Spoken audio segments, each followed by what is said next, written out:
Okay, Alex, let us in a cup. Mahangin at mainit na umaga. So yan, so update tayo sa ating aquarium. So talagang nag-full grown. Ang ganda na ano. Romaine. Romaine Tyrone yata to, galing kay ano. Kay Sir Mark 1 ng Cavite Hydroponics. So napakaganda. So kakaunti na lang din yung mga pula natin. More or less wala na tong less than 10 pieces na lang yata, mga 10 na lang, mga ganun na. Kasi pinakyaw na, kinukuha din nila. Yung Olmete ko, ayun, yung hindi pa ganun ka full grown, pero nandun sa dulo may Olmete siya. So yan. So napakaganda niya guys, lalo pag binuksan ko. Ito, pakita ko kung gaano siya kayabong at kaganda. Ayan. Ayan, Olmete. So display area ko lang to. Sa pag nakita yung romaine kung gaano siya kalalaki. Wow. Laki. Yan. So lalaki talaga. Yung ating Gaudian malaki din talaga. Ito laki oh. Sobra. Ganda. So yun. So kahit mainit, so wala pa naman akong history ng tip burn. Maganda-ganda pa naman yung tubo nila. So yan. So okay na okay po. Dito sa display area. So ang ginagawa ko dito, kasi medyo naliliitan pa ako dito sa Olmete, nilelegi ko siya doon sa kabila, doon sa greenhouse.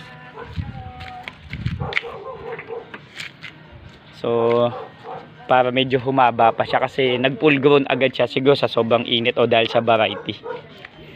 Kasi naliliitan na, hindi kagaya dati talaga na halos talagang sobrang laki. So punta tayo doon sa kabila, sa greenhouse. Ito yung update sa greenhouse natin. So yung greenhouse ko, ayan, kalahati kalbo. Dati hanggang dito yan sa unahan yan. Dito puno yan ng lettuce. Ngayon ay nabili na. So ibig sabihin, ganyan na yung karami na sold. Simula nun na early harvest ako. Nagpa early harvest ako. So yan. So may bantay ako, ayan, si Mimi ngayon. Yan yung bantay ko dito sa loob. Ayan. So hindi ko na siya sinara kung gusto niya lumabas. Ito yung mga Olmete ko. Malalaki din naman. Nilelegi ko siya dito. Pag nauubos dun sa may display area, bumubunot ako dito. And then wala na akong seedling. So ang ginagawa ko na lang sa kanya, dahil wala akong seedling, iibang tanim ko kasi doble-doble yung yun. Nililipat ko na lang.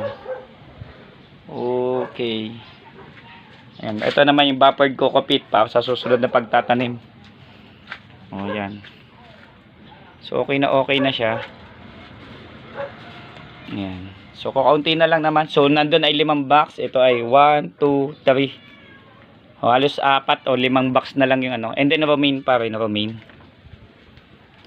And then ito is Evelyn. Ito namang Evelyn. Evelyn. Yan na yung update sa Evelyn natin. Malalaki na siya. So more or less nasa mga 18 days to 20 days na yan. Ganyan kalaki. So ano na lang yan, mga 15 days for harvest na rin yan. Mabilis na siya.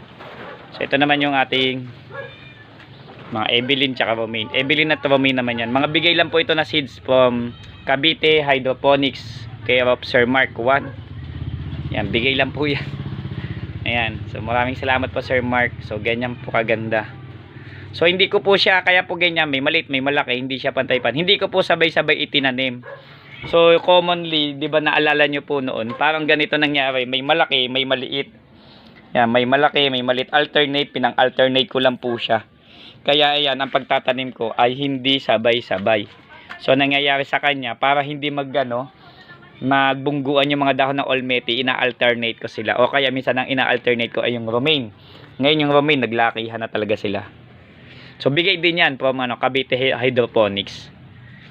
So antayin natin, may mga dadating pa akong mga buto. Tapos may mga naligaw dito, yan.